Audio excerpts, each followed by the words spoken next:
It was a vicious and violent attack. Beloved 77-year-old Susan Hernandez has been savagely murdered in her own basement, hit several times in the back of the head, and set on fire. I looked down and I seen my mom's leg, and she was on fire in her basement. Immediately, Pueblo police officers wearing body cams hit the pavement. They get their first tip when a neighbor describes a suspicious car seen parked near Susan's house earlier that morning. So, blue car, dark blue car, one occupant, yeah. One in there, and that was at what time this morning? 7 o'clock. We had to locate this blue car. We had to find out who this individual was because he could potentially be the person who committed the crime. Cops get other leads and learn when Susan was last seen alive. Supposedly, she was last seen the day before earlier in the morning walking her dog. There was also a neighbor that stated she maybe saw a suspicious male who walked back and forth up from the river. We were also told that the night before, there were some lights on in Mrs. Hernandez's house. It was just unusual for her to have the lights on. She was going to bed usually pretty early, and the lights stayed on throughout the night. So the canvassing of the neighborhood yielded some valuable information. Hopefully, talking to Susan's family will help investigators get closer to catching the murderer. We had them all transported down to the police station and began to interview them as witnesses.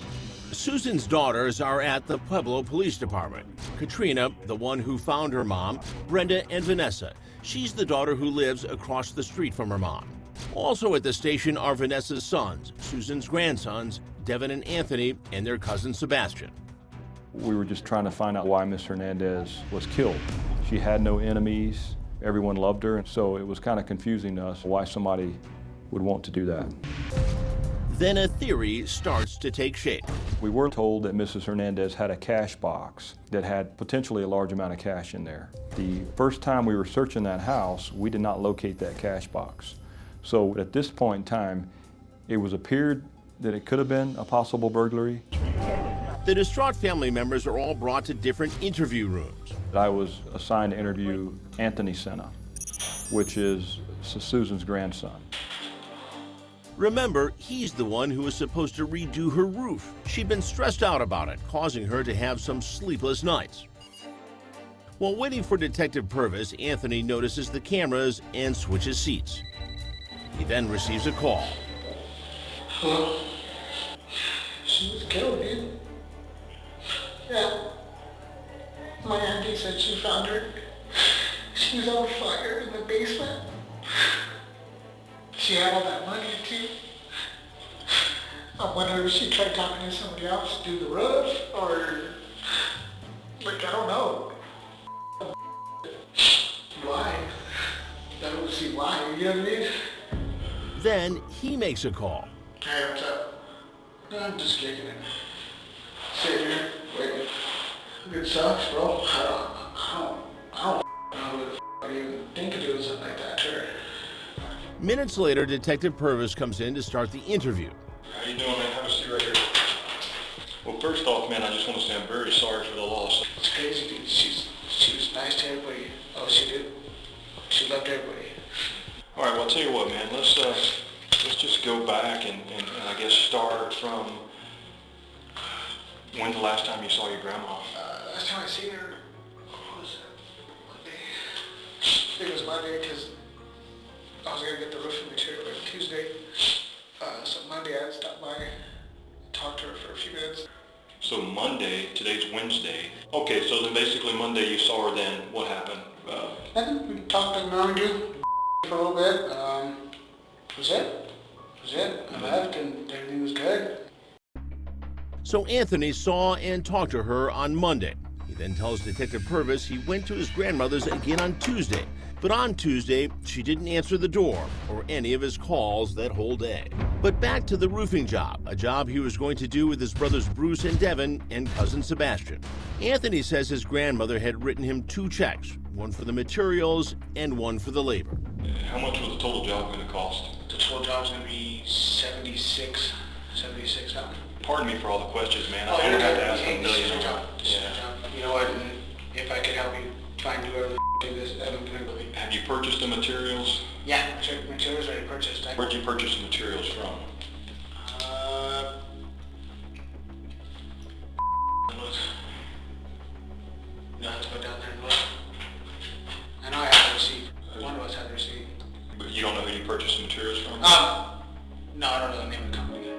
The story was starting to not make some sense. Then Anthony starts to get flustered. I'm sorry. No, you're fine. I'm so lost right now. As you know, I've been in trouble already. Done prison time, I heard. Anthony had done some prison time for stealing, vandalism, and the armed robbery of an armored car. Anthony was in trouble all the time since he was little.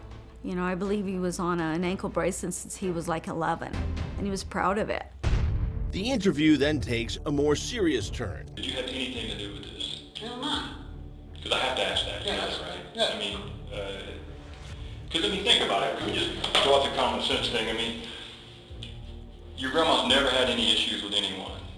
And the reason I say this, man, is God forgive me if I come off as I'm like, I offend you in any way. I'm trying not to. You're looking for a response. No, I'm not. I'm definitely not looking for a I'm not response. stupid, dude. I've done this. I've been in trouble. But what you don't understand is I'm not looking for a response, okay? And Yeah, you are. I'm definitely not. Little man's anything. That's why I gotta sit on this side because the camera. All right, man, so here's what you don't get about me, dude. I'm not like that. I know you think I am, but I'm definitely not. I'm just going on past experience. So I know you've been in prison. I know you've been on the other side of this thing forever. But what I'm trying to say is I'm this. always in that like that. Like I'm a piece of No, you're not. Eventually, Anthony gives Detective Purvis consent to search his phone. And as Anthony sits alone, he talks to himself.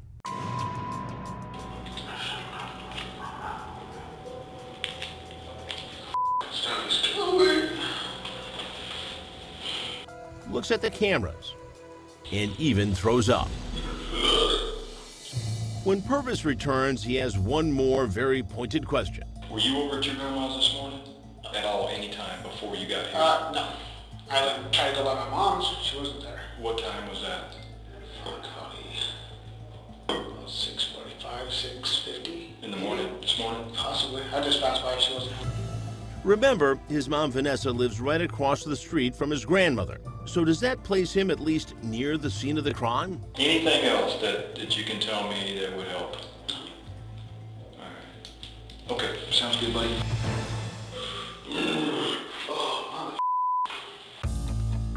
Eventually, Anthony and his other family members are free to go. Then, a couple of nights later, a woman approaches some cops on the street. Oh, God, I can't. What's wrong? You want to sit down and talk to me in the car? No, he'll kill me, too. Officers wearing body cams go to the woman's house. Can you tell us what's going on? I understand you went over and had a conversation with one of our officers. I can't. Can't say what, man? What I think. What are you thinking? I can't think it because I'll end up dead like my mom. I think it's all about money. He's psycho. He's psycho. He's psycho. I know he killed my mom. What's your name? Vanessa. It's Vanessa, mom to sons Anthony, Bruce, and Devin. But who is she talking about? I don't want to die. If we say anything, he's gonna come after us. You okay? Have you been drinking at all tonight? Oh yeah. I don't have solid proof he did it. I don't know anything about that. I just have it in my heart that he did. Coming up, an unbelievable break in the case. The body had not been totally burned or consumed. Valuable DNA is recovered. It identifies 5 possible suspects. And here's the shocker. All of them are family members.